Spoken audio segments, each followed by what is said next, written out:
JCD Prabhakaran, Pugazhendhi ஆகியோர் OPS அணியிலிருந்து விலகி ஒருங்கிணைப்பு குழுவை உருவாக்கியுள்ளனர். அதிமுகவை ஒன்றிணைப்பதே தங்களது நோக்கம் என்று அவர்கள் தெரிவித்திருக்கின்றனர். நடைபெற்று முடிந்த நாடாளுமன்ற தேர்தலில் அதிமுக கூட்டணி அனைத்து தொகுதிகளிலும் தோல்வியடைந்தது. 7 தொகுதிகளில் இரட்டை இலை சின்னத்தில் போட்டியிட்டவர்கள் டெபாசிட்டை இழந்தனர். மறுபுறம் அதிமுகவிலிருந்து நீக்கப்பட்ட முன்னாள் முதல்வர் ஓ பன்னீர்செல்வம் ராமநாதபுரத்தில் பாஜக கூட்டணியில் போட்டியிட்டு தோல்வியடைந்தார்.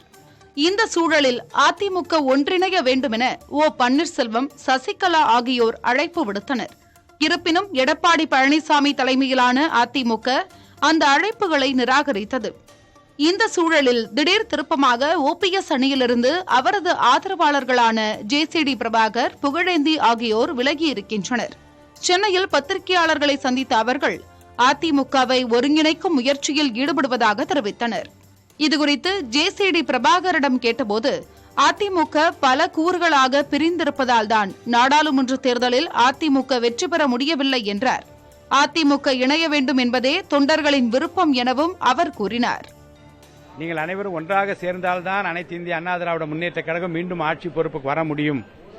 ஒற்றுமைப்படுத்தப்பட்ட வலிமை மிக்க அனைத்து இந்திய அண்ணா திராவிட முன்னேற்ற கழகம் உருவாக வேண்டும் என்றால் அனைத்து தலைவர்களும் கூடி பேசி தங்களுக்குரிய பங்கை ஏற்று இந்த கட்சியை வழிநடத்த வேண்டும் என்று தொண்டர்களுடைய விருப்பத்தையும் பொதுமக்களின் விருப்பத்தையும் நாங்கள் வெளியிட்டிருக்கிறோம்.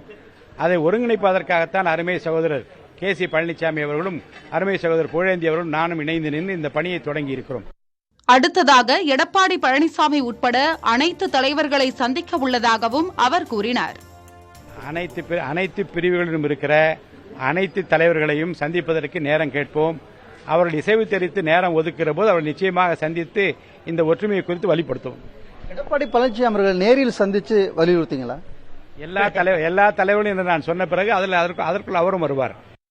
இதனிடையே அதிமுகவை ஒருங்கிணைக்கப் போவதாக ஜேசிடி பிரபாகர் மற்றும் புகழேந்தி கூறியிருப்பது நாடகம் என ஓபிஎஸ் ஆதரவாளரான கொளத்தூர் கிருஷ்ணமூர்த்தி விமர்சித்திருக்கிறார்.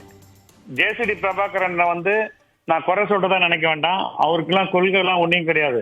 ஏற்கனவே சென்னையில எம்பி சீட்டுக்கு அவங்க பையனுக்கு சீட்டு கொடுக்கல, டிக் பண்ணலன்றதுக்காக ஐயா கிட்ட இவர் கொஞ்சம் மனக்கசப்பு இருந்தது. அந்த மனக்கசப்போட வெளிப்படுத்ததான் இந்த இது. அதனாலதான் நீங்க ஒரு ராமநாதபுரம் கூட வரல. யாருடைய தூண்டுதலினாலோ அவர்கள் இவ்வாறு செயல்படுவதாகவும் அவர் குற்றம் சாட்டியுள்ளார். நாடாளுமன்ற தேர்தல் தோல்விக்கு பிறகு அதிமுக இணைய வேண்டும் என குரல்கள் எழுந்த வேளையில் ஓபிஎஸ் அணி உடைந்திருக்கிறது. தற்போது உருவாகியுள்ள ஒருங்கிணைப்பு குழு அதிமுகவை ஒருங்கிணைக்குமா, அது சாத்தியமாகுமா என்பதை பொறுத்திருந்துதான் பார்க்க வேண்டும். புதிய தலைமுறைக்காக ஒளிப்பதிவாளர் விஜயுடன் செய்தியாளர் ஆனந்தன்.